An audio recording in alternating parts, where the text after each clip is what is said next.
In today's video, we're going to talk about rafts. Not the video game Raft where there's a shark that relentlessly hunts and eats you all the time, but rafts in Lychee Slicer when it comes to resin 3D printing. I'm also going to discuss feet and how to use feet instead of rafts if you're one of those people, or use rafts, which I prefer to use myself. Anyway, with that, let's get going. The first thing I need is a model to show off the rafts and the supports. So if I'm just going to go into the Lychee Library and I'm going to sort by some of the newest models. And right here I see some pretty cool turtles and Boba Fett right here. Let's just grab one of these turtles. I'm going to grab my favorite, which is going to be Leo. And we'll download Leo, and then we can play around with his supports and show you what kind of rafts there are. All right, and here he is. Now he's already got a raft applied. This raft right here with all the little holes in it, you can see him right here, is called the line triangle raft. It's actually one of my favorite for larger objects. You can see it's got some holes in it, and those holes allow for less of a cross section. So when you're printing those bottom layers, you get some less issues. However, one of the drawbacks of this raft is it doesn't have that wall on the side. I'll show you what I mean. Let's zoom in here. See how it's kind of flat on the side? That can make it a little bit harder to remove from the build plate, especially if you have a printer where the Z offset is set a little bit low and those rafts are printing a little bit extra thin. It can be really hard to get the scraper under there and remove them. So a little pro and con on that one. Let's show you where to change these. That's going to be under Prepare, and then right underneath Supports there's going to be Raft. And from there, with our object selected, we can choose different rafts. So if you're having issues with scraping them, it's a little hard to remove, I would recommend going over to the Shape Wall Raft. That one, let's kind of scroll up on here. That one's got this nice wall on it. That makes it really easy for the scraper to get underneath it and kind of pop it off the build plate. The disadvantage, of course, in that one being it's solid. If you have a really large object on there, that raft can end up taking a very large space using a little bit more resin. But the bigger thing is those cross sections on the bottom layers can be a little bit thick. And that's where you can get things like split rafts and failure to stick the build plate, stuff like that, if you've got too much raft material printing on those bottom layers. The next raft over here is called the Shape Raft. It's very, very similar to the Shape Wall. It just doesn't have that extra wall height to it. You can see here, it still has the bevel on the side so you can get the scraper underneath. It just doesn't have this wall right there. Some people don't like the wall because they assume there might be a suction cup there, but it doesn't actually create a suction cup. The wall is too thin and it can kind of move around.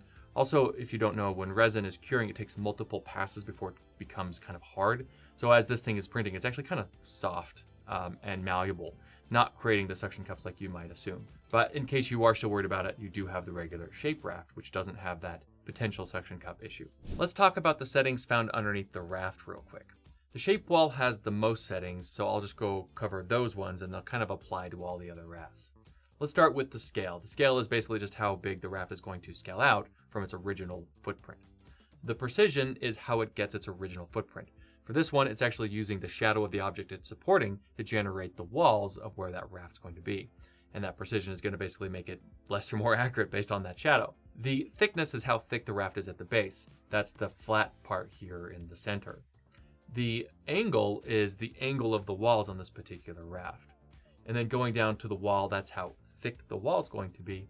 And then the angled walls, that's how thick the angled wall is going to be. So you can adjust basically the height of the wall and the height of the thickness of the raft independently on this particular raft. And the last one here is pretty much the accuracy of this concave in the center. If I bring this all the way down to 0, you can see it gets a little bit more kind of crazy, a little bit more jagged. So personally, I just say put that at 10 and leave it. If you're playing around with these settings and you're adjusting your rafts, what you can do is you can click on this little icon up here and save your raft preset. And what you can do is if you want to load that preset again, just go down and load the raft preset, and that will load it the next time you want to apply your rafts. The next raft I've got right here is the Pixelated Round, which is actually pretty similar to the Shape Wall, the Shape Raft. The biggest difference here is just kind of the edges. The pixelated one is going to have less smooth, so overall less geometry. So if you're exporting as a .stl, the file will be slightly smaller, but that's pretty much the only difference between those two. Now the next one over here is one that's really going to change stuff. This is this kind of crazy scaffolding. You really only want to use this if you're using like a highly rubberized resin or a perforated build plate. That's because the scaffolding here is going to create some structure for everything to kind of hold on to. You don't want to use this for an ABS like resin on a solid build plate because these holes right here will create suction cups, and the thickness of this raft is going to be kind of a waste of resin for that application. Moving up to the 4 at the top, there's really only one of them that I see used pretty often, and that's the Pixelated Raft. I see this one as exported.stls again pretty often. I personally don't use it, but You all must have some reasons why you like this one so much. Let me know in the comments down below if you're one of those users on why you prefer this raft over some of the others. As for the final three, we've got the big box, the bigger box, and then the big circle.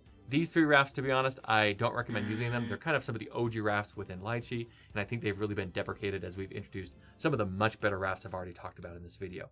It could be in the future we even eliminate these altogether. I don't know. We'll see. And then, of course, the last option is no raft at all. This is where things get interesting. If I turn off the raft, you'll see I've got these little feet that all of a sudden appear.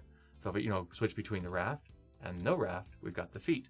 So these feet are part of the support itself. Let me show you how to edit these. And for some users, they actually prefer using these over rafts. To edit those, what you need to do is go from raft to support. And once you have all your supports selected, I'm just going to hit Control A to select all my supports. I'm going to then go over to base. And from base, this is where we can set the different types of bases we can use. From here, we could say we could want maybe the joint cone. The joint cone is where you see where basically right there. It's a cone that kind of pulls out of the raft and goes into the support itself. Now these can be turned on with or without rafts. So if I go back over to rafts and I turn those on, let's say the line triangle, you can see the joint cone is still there. But yeah, let's turn those back off and go back to supports. As for the joint cone, I don't recommend going too big. It's kind of a lot of resin you're going to use. So I do like using joint cones, but I keep mine at about 0.4 in size, just to make them a little bit smaller. And then of course you got the diameter, and this is the diameter of the raft itself, as you can see, or basically the foot. As you can see, we can shrink or grow that depending on whatever we want. And again, this will be completely override with a raft if we turn those on. But just for now, let's just turn those on. Let's say 6, just for fun. And then the thickness, this is how thick they're going to be.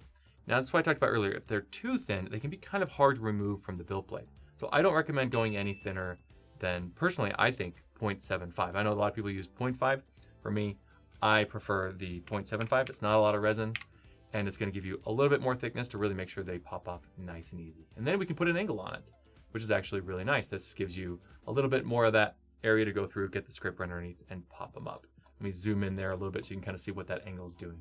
If I go down to 0, you see it's straight, and we can go all the way up to 60 degrees to have a really nice wide angle. But anyway, that's how you can adjust the feet if you don't want to use rafts. The other setting here, you've got the drop down. You can actually change the shape of those feet. You can do cone, cylinder, cube, octagon, or cross. Just to give you an idea what that looks like. There's the cube. There are little cubes instead of little cylinders. You can do crosses and create some pretty interesting textures there. That's kind of where you can get something that looks like the line triangle raft, but using little cubes instead of the line triangles. Something to maybe play around with to see if it ends up working a little bit better than the line triangle, as far as having a little bit more control over having some angles and some thickness. Something I actually might start playing around with a little bit to see if I like this even better than using the line triangle raft. The very last setting we're going to talk about is called adaptive base. Let me show you what that does with this cube right here. So let's say I wanted to print this cube so that the lower part was directly on the build plate. What I would do with there is I'd go through and delete these supports and then go over to my move and let's just say on the plate. So now we're directly on the plate. The problem we have here is if we look at these feet, is they're now intersecting with our object, something we definitely don't want to have. So let's do Control Alt to select, or I guess I can just drag to grab all the supports. And then under the base, I'm going to checkbox the adaptive base right here. And you can see what that does. It just deletes any base that comes and intersects with the object so that you don't have to sand it down later on. And I'm pretty sure that's about all there is to talk about with rafts and feet within Lychee Slicer. Now I do know that we really are planning on going through and kind of revamping our rafts within the program in future releases. So if you have any great ideas for some hybrids or some completely new ideas we could introduce for rafts or maybe even feet, let me know in the comments down below. There's a really good chance if you've got a great idea, it's going to end up in Lychee Slicer in the future.